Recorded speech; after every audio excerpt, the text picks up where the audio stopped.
What's up, everybody? Welcome to the Thomas Take Sports Podcast. I'm your host, once again, Ryan Thomas, bringing you another edition of the Thomas Take, and I'm very excited to hop back on. It's been about a week.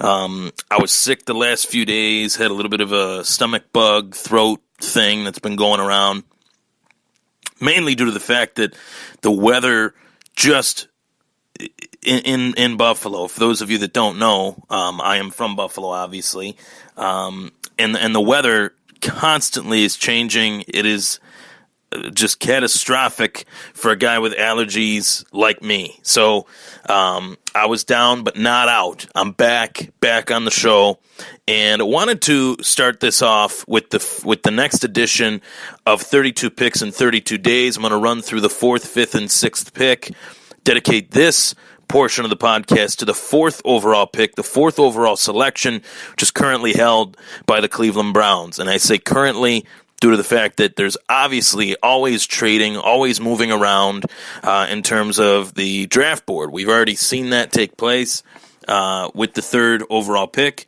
The Indianapolis Colts traded that to the New York Jets. The Jets gave up 3 second-round draft choices in order to move up 3 spots. The last edition of the podcast in the 32 Picks in 32 Days segment, so far I had Saquon Barkley, Bradley Chubb, and Josh Rosen off the board.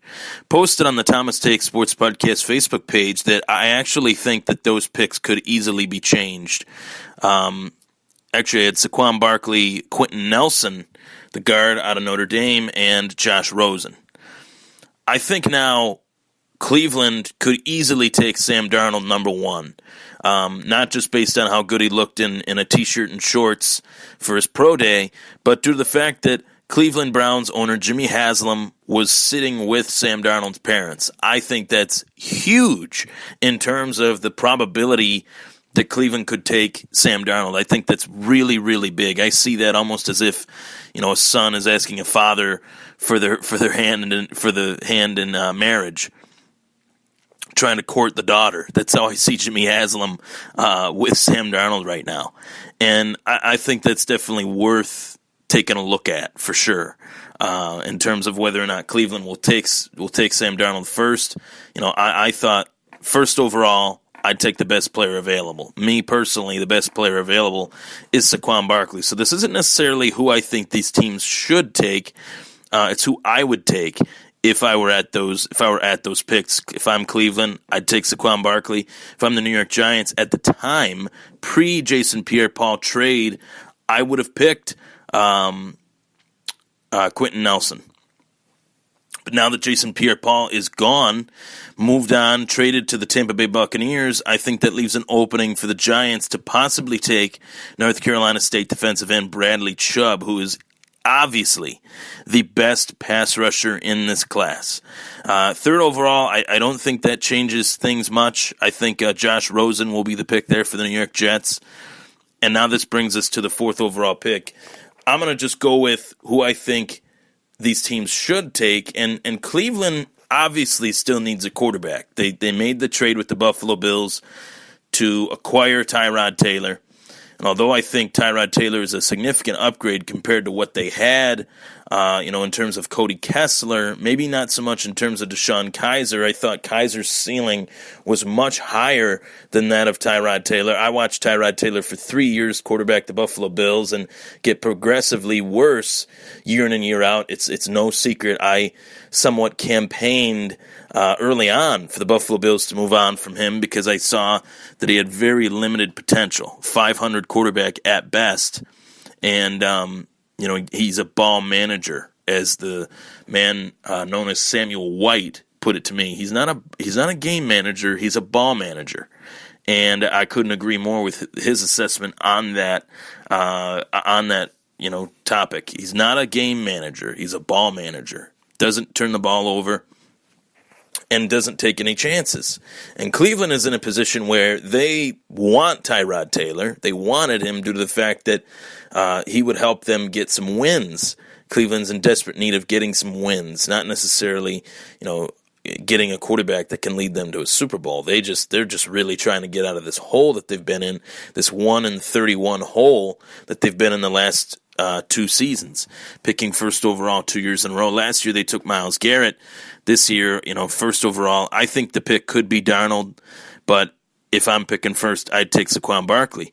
So if I'm taking Saquon Barkley, Bradley Chubb is off the board, second overall to the Giants, and Josh Rosen is off the board to the Jets. That would then leave Sam Darnold available for the Cleveland Browns to take, and I think that's what could easily happen in this scenario or in another. The reason being, Sam Darnold has been my quarterback 1 in this class since day one. And I looked at all these quarterbacks, I thought Sam Darnold is the one that checks off all the boxes. What I mean by that is he's the quarterback that shows the most work ethic. He has more room to grow, in my opinion, than any other quarterback in this class. And is the situation in Cleveland ideal? Actually, it is. The fact that they got Tyrod Taylor locked up for 1 year, the fact that Tyrod can start this year, Darnold can learn behind him. I actually think Darnold's good enough to, maybe they'll do the sit behind Tyrod Taylor for a little bit, but Darnold is good enough to where he could take that job year 1 easily from Tyrod, in my opinion. He's much better than Tyrod Taylor. His ability to extend plays, his ability to find the right receiver, and people talk about all the time, they tell me, well, Sam Darnold's your number 1 quarterback. Yes, he is. And they say, well, he didn't really have that good of a year last year. No, he did not. He didn't have a good year last year in comparison to the year before. His year last year was fairly decent, but not as good as his junior season or the season before. And I think that holds more weight than saying, well, he didn't have a good year last year. I thought he did have a good year last year. It just wasn't as good as the season before. The bowl game versus Ohio State, things didn't go well. People hang their hats on that, saying, oh, the bowl game, he was terrible, he was this, he was that. I mean, it was one game, didn't go his way on any given night, any given game. That can happen to anybody. That's happened to Tom Brady. It's happened to Peyton Manning. It's happened to every great quarterback. And I'm not saying Sam Darnold is the next Tom Brady or Peyton Manning. I'm just drawing comparisons to the fact that people say, well, he had a bad game in the bowl game. He did. And that shouldn't be a reason to, crucify him and say that he's a bust when he had a bad game versus a great team. And, that's sometimes happens. It's the luck of the draw.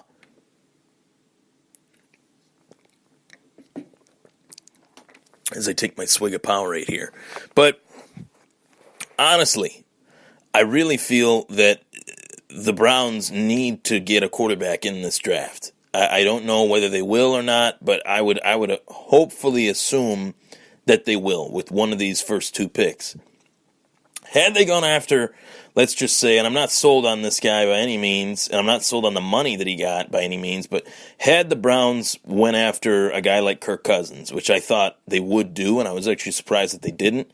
Had they gone after a guy like Kirk Cousins, I would say then definitely take Saquon Barkley and definitely take safety corner Minkah Fitzpatrick out of Bama. That would be ideal at 1 and 4 for the Browns, but that's not the situation now. Kirk Cousins went to the Vikings, got the $84 million guaranteed, and really the Browns could end up with a flip of this situation. They could end up with Darnold at 1. They could end up with Barkley at 4. You net Darnold and Barkley 1 and 4. You've netted yourself 2 offensive cornerstones for the next 10 to 15 years. And I know it's Cleveland. Everybody says, well, Ryan, it's Cleveland. That's true. There is a difference. Cleveland has found a way to stay as irrelevant on the field, but relevant off the field. Really think about that. They've gone 1-31 the last 2 years, and yet they're the talk of every offseason with the amount of picks that they've accumulated, with the amount of losing that they've done. It's truly incredible. I'm fascinated by the obsession with the Cleveland Browns, and I'm a little bit in it too, just in terms of seeing how is this team going to pull themselves out of the depths of hell and come back. And really, the NFL is at a point where teams like Buffalo, teams like Cleveland, teams like Pittsburgh, teams like Minnesota, teams like Philly, quote-unquote small market teams, it would be nice to see these teams actually succeed against some of the bigger market teams. And I think that would generate a lot of attention to the league to see how these teams will come back and revamp themselves into a bigger and better version of what they once were before, when they were at the height of their franchise. And believe it or not, those statements could be made when talking about Cleveland and Buffalo. You know, they had Bernie Kosar, they had Jim Brown back in the day. Really, they haven't had franchise staples since those guys. And same thing with Buffalo. Buffalo hasn't had a franchise quarterback since Jim Kelly. Very similar paths in terms of Cleveland and Buffalo. Buffalo had the longest playoff drought in the National Football League. That is done. Team with the longest playoff drought now, Cleveland. So I think no matter what, at 1-4, you have two top four picks.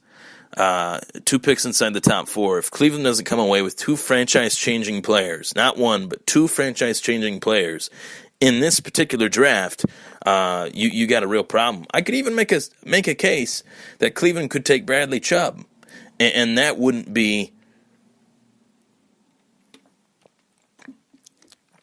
wrong either. You know, building up that defensive line. Will they do that? I don't know, but if they did, I wouldn't be shocked. It wouldn't shock me in the slightest. There's a lot of interchangeable parts with the Browns. They have so many needs, so many picks. They've traded picks away, traded 2 picks, 4th and a 6th for Jarvis Landry, and a 3rd in this year's draft to Buffalo for Tyrod Taylor. They're really hyping up the fact that they got Tyrod Taylor, hyping up the fact they got Jarvis Landry. They have a lot of good weapons on the offensive side of the ball. Landry, Gordon, and Njoku. Carlos Hyde, who they also added. Does the Carlos Hyde addition change things in terms of them getting a running back? To me, it shouldn't, but it might. It might. So I have Sam Darnold going 4th overall to the Cleveland Browns. In this scenario of a mock, I could easily see him going 1st overall to the Browns, though, especially after seeing Browns owner Jimmy Haslam with the parents of Sam Darnold. I think that was fascinating to me. That really illustrated that there's huge interest, and I think it makes sense. Hugh Jackson was also at the pro day. He was seen hugging Sam Darnold. Hugh Jackson, the Browns head coach. So we could definitely see a quarterback go 1st overall. It's not the first time it'll happen, and it won't be the last, that's for sure, especially in this day and age of the National Football League. So that was 32 picks in 32 days. The 4th overall pick, the Cleveland Browns, hold that selection. I have them going with Sam Darnold, but they could easily get Sam Darnold at 1, and this scenario could be completely flipped. Wow, draft madness, to say the least. I'm very excited. We only got a few more weeks left until April 26th. We're about a month and 2 days away from the draft. And I'm very excited to cover it. So 5th overall, we'll be right back. We'll be talking about what the Denver Broncos could potentially do with the 5th overall pick. It's about to get interesting. Take care, everybody.